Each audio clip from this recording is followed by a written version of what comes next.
Assalamualaikum warahmatullahi wabarakatuh. Halo teman-teman, kembali lagi pada saya. Sebelumnya, perkenalkan, nama saya Ahmad Maulana dari Institut Medika Dr. Gigi Suherman, Prodi S1 Keperawatan. Sebelumnya, di sini saya akan sedikit menjelaskan tentang perawatan luka. Sebelumnya, mohon Ibu, saya akan menjelaskan sedikit dari perawatan luka tersebut. Oke teman-teman, untuk mempersingkat waktu, mari teman-teman lihat ke bagian pembahasannya. Oke.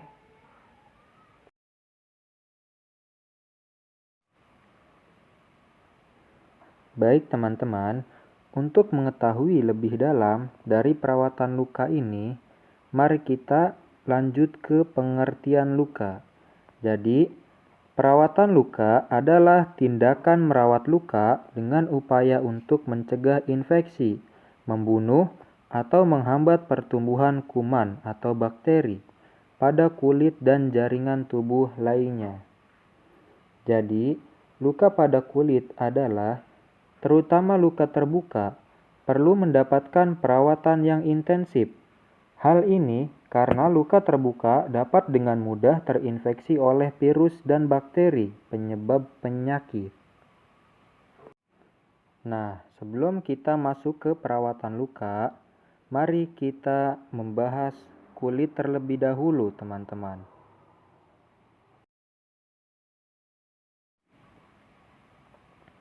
Nah, sekarang kita akan membahas lapisan-lapisan kulit. Yang pertama adalah epidermis.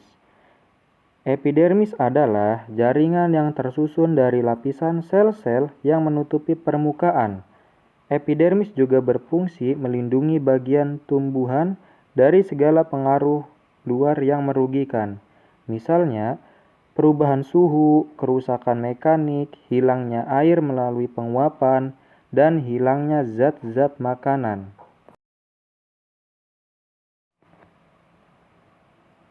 Yang selanjutnya adalah dermis.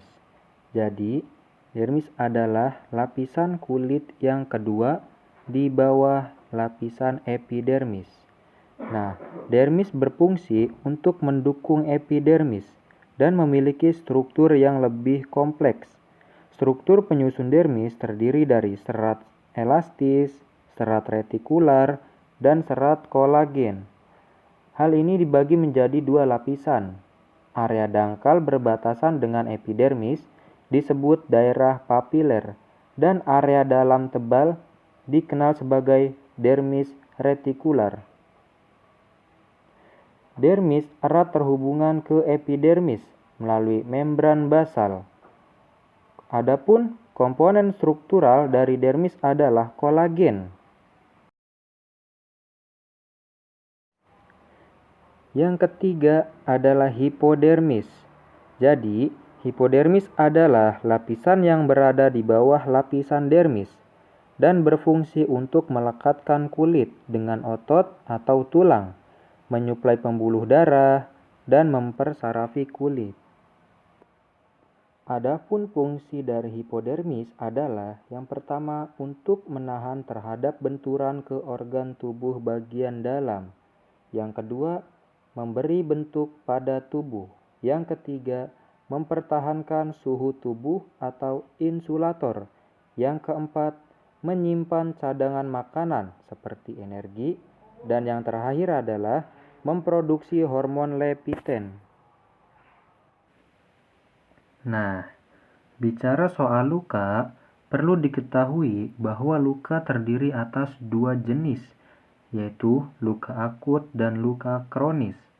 Adapun luka akut adalah luka yang terjadi akibat adanya jaringan yang rusak karena trauma.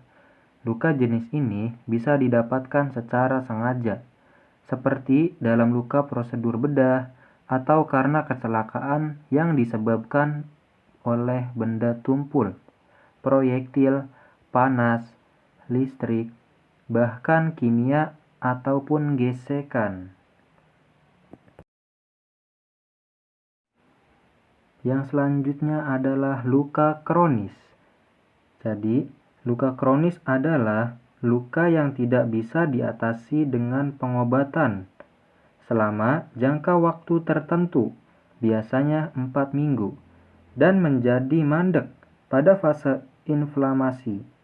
Luka kronis juga kerap dikaitkan dengan adanya faktor intrinsik dan ekstrinsik, seperti obat-obatan, gizi buruk, komorbiditas, atau pemilihan ganti yang tidak tepat. Adapun cara merawat luka. Luka yang tergolong ringan biasanya tidak membutuhkan pertolongan dari dokter atau tidak harus segera dilarikan ke rumah sakit, melainkan luka bisa diatasi sendiri dengan melakukan pertolongan pertama yang sederhana di rumah.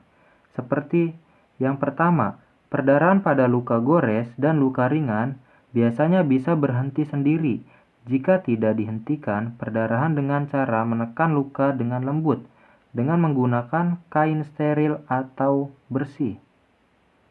Yang kedua, bilas luka dengan air bersih. Daerah di sekitar luka boleh dibersihkan dengan sabun, tapi tidak pada lukanya untuk menghindari iritasi. Yang selanjutnya, jika ada benda tertancap pada luka, setelah dibersihkan, gunakan pinset steril, yang biasanya pinset tersebut sudah dibersihkan dengan alkohol untuk mencabutnya. Jika masih ada yang tertancap, datangi dokter untuk melakukan pembersihan menyeluruh guna mengurangi resiko infeksi dan tetanus.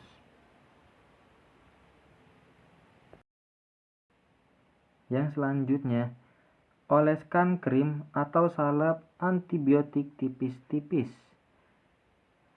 untuk membantu menjaga permukaan kulit tetap lembab.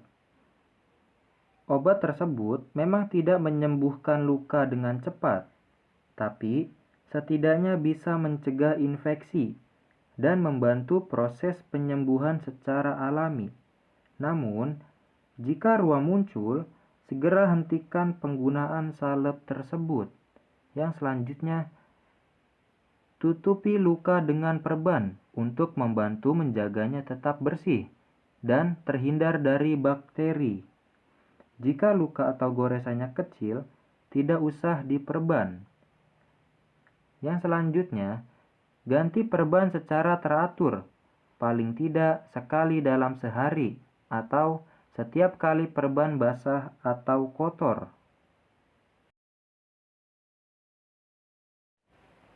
Terima kasih. Mungkin hanya itu yang bisa saya jelaskan dari perawatan luka. Kurang lebihnya mohon maaf. Saya akhiri.